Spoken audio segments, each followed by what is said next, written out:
So they can learn that they already have a very unique skill set. People who are incarcerated are entrepreneurs. They've just been doing it the wrong way for a very long time. So we teach Absolutely. them how to transfer that skill set and go legit.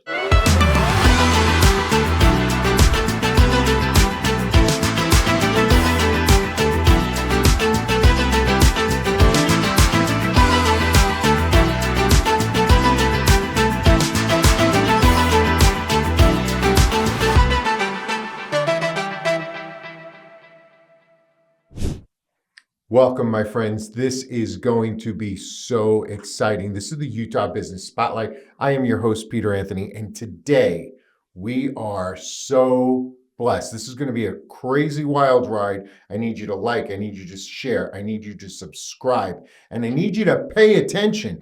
I am here with my friend, John Jackson. He is amazing. He's the CEO of Hustle 2.0. And he is going to blow your mind with what this company does. They're based here in Utah. I can't wait to introduce him, so I'm not going to anymore. John, welcome to the show. Thank you so much for having me. This is really a gift. Thank you for spending time with me. We're the ones experiencing the gift right now. So I want to go backwards a little bit and share how I met you. I met you about three and a half years ago. Yeah. Our mutual friend, Jane Ann Craig and Jeff Flam, brought me down to, I want to say, the salt mine. Yep. And there was a little conference, and man, did I A, meet interesting people, and then B, when you told your story, I was like, that's cool. So I need you to tell them the story of what it is you're doing, the impact that you're making, and why is it so important? So the work that I get to do at Hustle 2.0 is serving people who are currently incarcerated, teaching them life skills, entrepreneurship skills, helping them overcome substance use disorders, and creating a pathway for them to go to college. Unpack what that means. What's incarcerated? Unpack people that. Who are in prison. We have over 10,000 jails and prisons across the country. 10,000? Yes. So we incarcerate. Hold on a second. That's a lot. That's like 20 jails and prisons per state. We have more jails and prisons than we have colleges in this country. Whoa. It's a business. Clearly. Yes. That's mind-blowing. And your company goes into the prisons and does? We don't go into the prisons frequently, okay. But what we do is we ship what's an evidence-based workbook. We ship workbooks into the jails and prisons for people to take at their own pace, right? People who are incarcerated, they don't have access to, all the programs that we have. They can't just go onto YouTube and take a course in employment. They can't? No. So then you send them the workbook so that they can learn the skill sets? So they can learn that they already have a very unique skill set. People who are incarcerated are entrepreneurs. They've just been doing it the wrong way for a very long time. So Absolutely. We teach them how to transfer that skill set and go legit. Oh man, that's very, very cool. So you may know a little about my background. I grew up in Brooklyn, not a great place to go, right? Because the line, where there's black, there's white, this is the gray in Brooklyn. It's very, very wide. But it's interesting that you say that about people who are incarcerated very often are entrepreneurs who just chose a series of they have the right skills, but created a series of the wrong choices to apply that skill set. Because when you have a skill set, I would imagine that you want to apply it. You're excited about it. You're charismatic. You're a problem solver. You're ambitious, right? These are all the things that we look for in business. So an example is sales. Yeah. Many people sell drugs, or they steal products, steal items, and they go onto the streets and they sell them, and they're really good at it. Well, a live case study is a woman named Shelley Winter who was incarcerated for 5 years for drug sales. And after she got out, she got a job at Microsoft and became the #1 Surface salesperson in the world for Microsoft, not in California, but in the world. And Microsoft now seeks to hire people who have criminal convictions because they want more Shelley Winters. I need some Shelley Winters. Shelley, good job. And your company, or Hustle 2.0, is the group that came in and actually worked with Shelley to make that shift? That was a different entrepreneurship program. Shelley's featured in our books and our program. She's a really great friend of mine. My wife was the founder of Hustle 2.0 and of another organization called Defy Ventures. And her and I are both graduates of that program. Wow. Oh, that's incredible, man. And now the numbers are staggering. The amount of people that you're touching right now is incredible. Tell us that number. So to date, we've served 20,000 incarcerated people across the country in around 800 jails and prisons. 20,000 people Yes. across 800 jails and prisons. Yes. Wow. And tell us some more stats, because I'm a stat guy. You know, I love marketing, but I love stats that support my ideas, and my ideas are very generally off the charts silly. But when you can find stats that support them, this is an interesting stat. Touching 20,000 people across 800 jails got to make a positive impact. Yes. So for us, the number, what are we looking for? We're looking for reductions in violence while they're incarcerated. We're looking for reductions in overall misconduct while they're incarcerated. So two key points: reductions in violence, Yes. and then reductions in Overall misconduct. overall misconduct. Do Yes. those factors go up or down when they take your program? They go down. They go down. So Yes. they're less violent. So around And then- 87% of people who graduate from our program remained disciplinary free, meaning they didn't get in trouble again for at least 2 years. And for those who we serve in what's called restrictive housing, and a lot of facilities that we partner with, restrictive housing is essentially, imagine being locked in an elevator for weeks, months, or years with no human contact. That's what restrictive housing is. So these are people who have committed violence, probably stabbed someone. They've done something really bad choice. We don't condone those choices. For those who have completed our course while they're in restrictive housing, around 83% of them stay out of restricted housing, meaning they get out and they don't commit another violent act. Wow, that's incredible. So almost 9 out of 10 people that work with you find a better path to make stronger decisions. Yes, we want them to make better choices. We have a course called Pattern Interrupt, and it's how I do love you that name. how do you interrupt a pattern? All of us, we engage in patterns. Mhm. And we do the same things over and over again and wonder, well, how did I get here?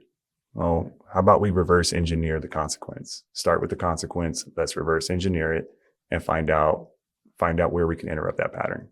I love that. And that's, I mean, for many of you who know my background with Tony Robbins and meeting Tony back in 1983 and studying NLP for so long, I love that pattern interrupt is integrated into its, and you just said it's in one of the entire courses in the curriculum. Wow. That's very powerful. That's very powerful. And you're teaching people how to interrupt their own patterns so that they can make, what you're saying is so that they can make better choices. Yeah. And we want them to be stronger decisions. It's cognitive behavioral training for our participants. We want to change how they think, change how they feel, which will change what they do, right? Think, feel, do.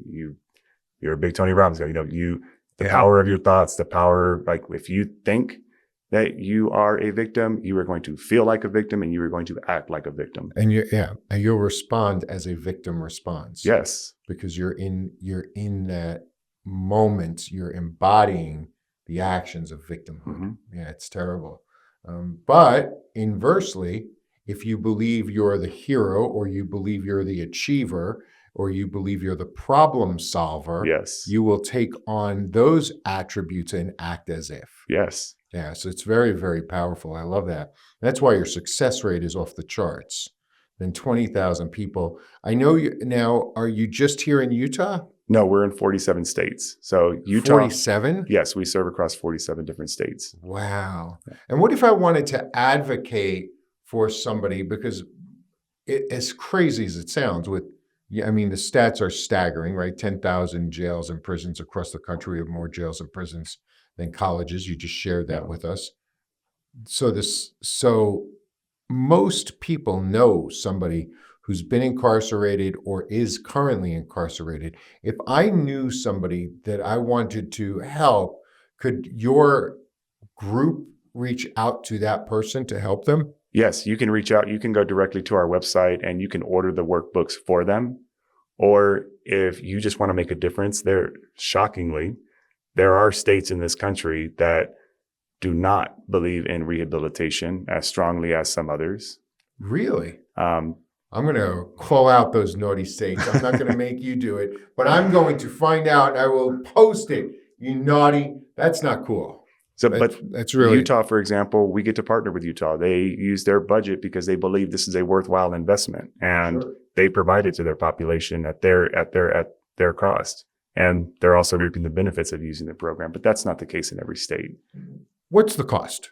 It's Someone wants to go through the program. It's $75 per module. There are 3 modules. So, and at the end of Hold that, on a second.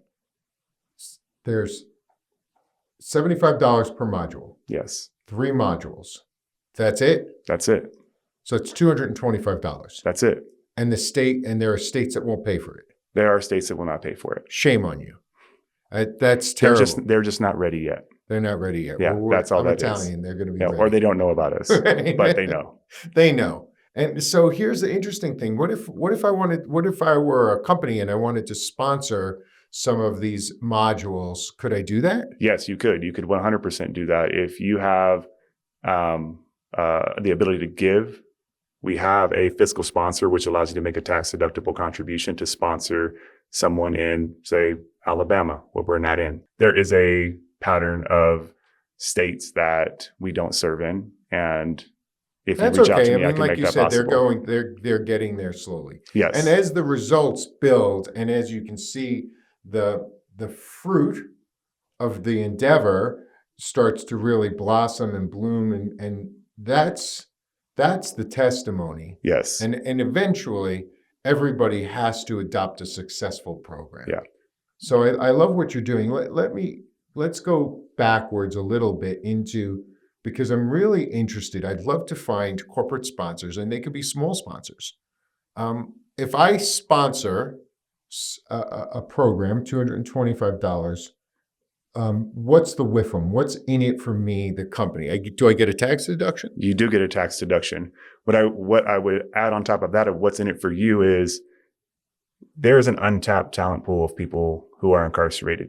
They are one of the most loyal, hardworking people that you will ever meet. And if you think, oh, well, it's a big risk for me to hire people who are formerly incarcerated, how are the ones who don't have criminal histories working out for you? That's a great. Yeah. That's really a great juxtaposition to take with that. And I agree with you in the sense that if you can find people, so I get the tax deduction, but I also, how would I hire somebody who's gone through your program? You can reach out to us and directly at SL 2.0. We can provide you with their certificates, let you know what they've done with us. You also know that you're going to see on their resume, you are going to see a certificate from Southern Utah University's Dixie L. Levitt School of Business. So we have Southern Utah U yes. in Cedar City. Yes. So we have a partnership with them. Wow. And people who graduate from our program can go on to college, to go on their online undergraduate program. That's extraordinary. I Yes. love that. Now let's walk through the entrepreneurial part. I want to hire somebody. Mhm. I can reach out to you. I can Yes. find those qualified people.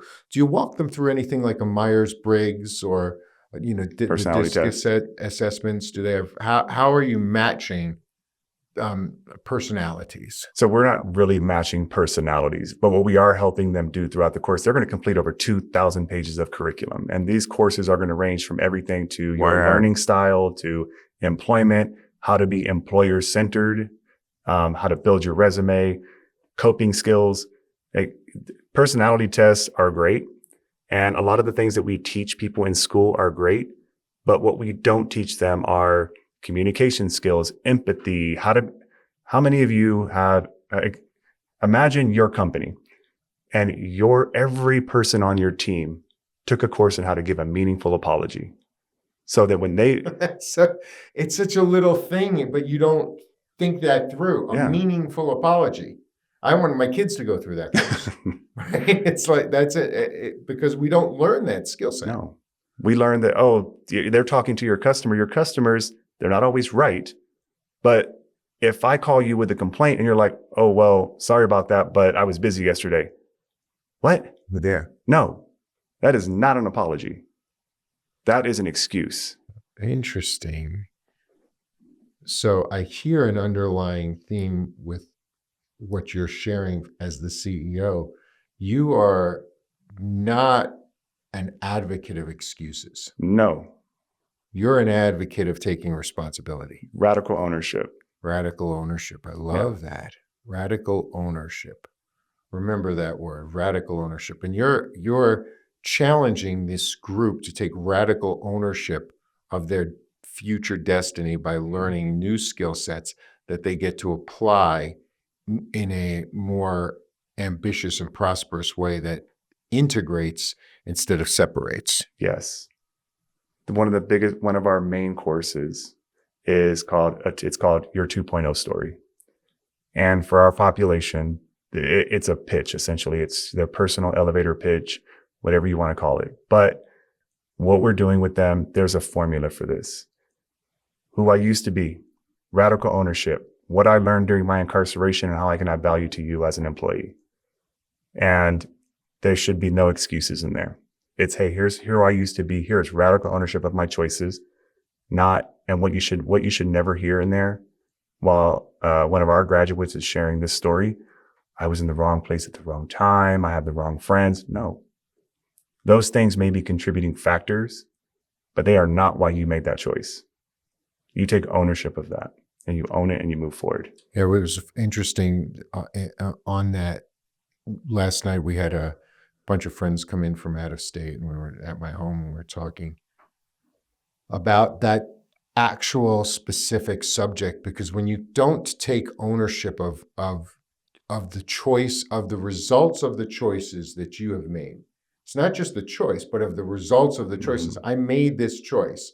Now I'm here. If I want to be there, I need to make a new set of choices. If I adopt the old set of choices by justifying them, I'm still going to be in not the place that I want to be. I love that. Or you don't even know how you got there. You don't. Life is happening to you. It's like, it's just happening to you. You're just going along for this ride and you're you're just passive in life. You're not taking any action. And they say it's either happening to you or through you. I like that. And ultimately it's through the decisions that you're making, but the decisions require a sense of ownership. And that's what I think the foundation of Hustle 2.0 is really giving people, is the ability to find the ownership. Yes. And then choose to fill up their cart. I look at it like a supermarket, right? So we're starting with this empty cart of life. We get to start over anytime we want. So we just are saying, okay, cool. I'm going down this aisle and here is the superpower aisle, right? I like right? that. And I can choose, I want to be charismatic and I want to be fit and I want to be filled with joy and love. And here's another one of, this is the aisle of gifts and this is the aisle of education. And you get to choose all these things and fill up your cart so that you can have the best experience and create the strongest journey for your own personal destiny. We forget that we have that agency so often.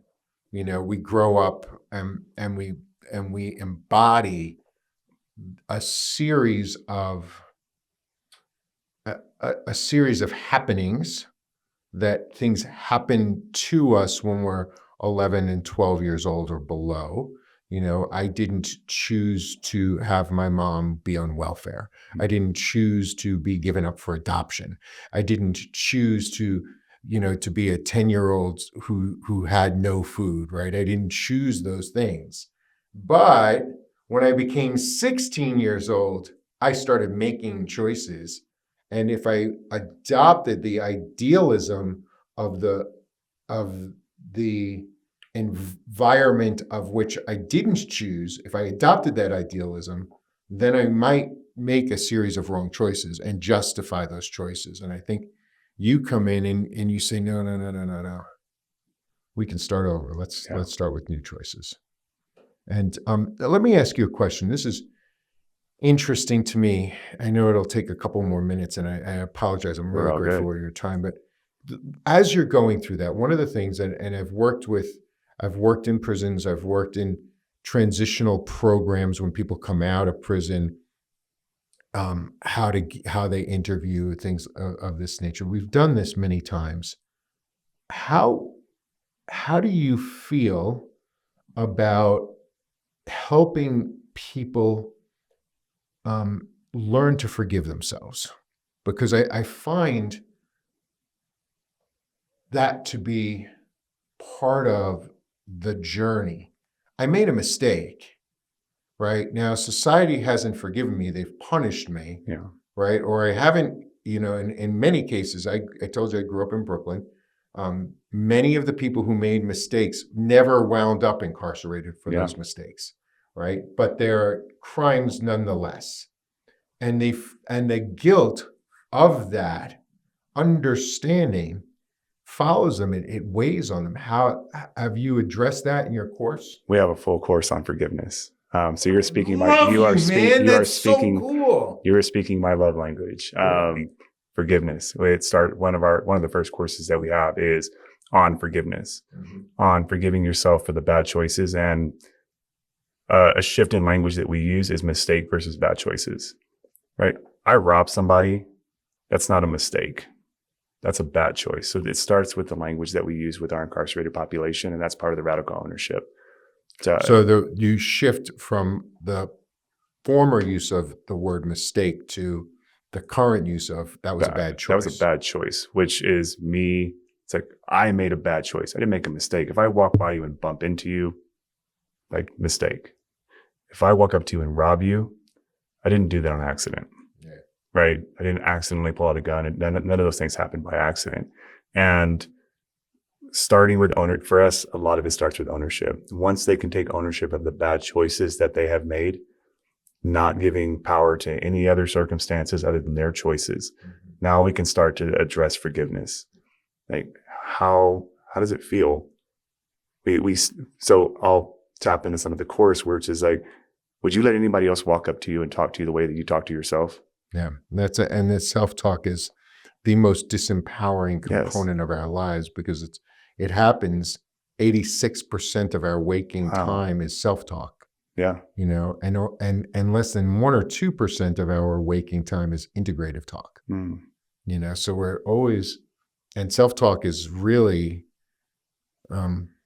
it is one of those things that is habitualized. We're habitualized. And I think what you're doing is you're breaking these habits by interrupting the patterns, because and by changing the verbiage around these ideas, you create new pathways so that I can habitualize a better choice. What we have them do is write down all the negative feelings that are associated with their unforgiveness. Like, we have not been able to identify a positive emotion or feeling that comes from unforgiveness.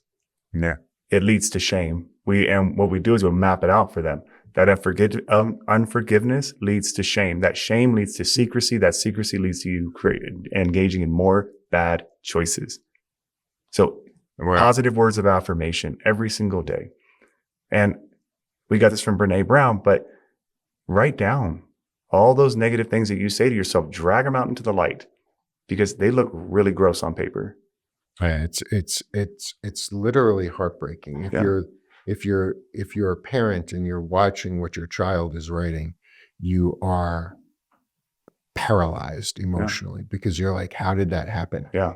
It's the hardest Who thing. is this person talking to my kid, or the person that I love the most that way? Why? Yeah. Why would you say that? And it's just a pattern. So you're breaking, also, it sounds like you're breaking generational patterns. Yeah. You're going to the cause, not the symptoms, by working through this powerful forgiveness.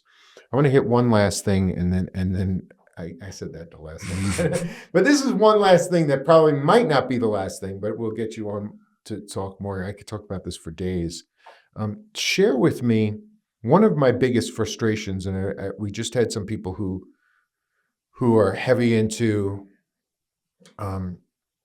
rehabilitation of people who have habits, whether it's Alcoholics Anonymous, AA, or NA, which would be Narcotic Anonymous, right? I always had a frustration when I've spoken at many of these, many of their meetings.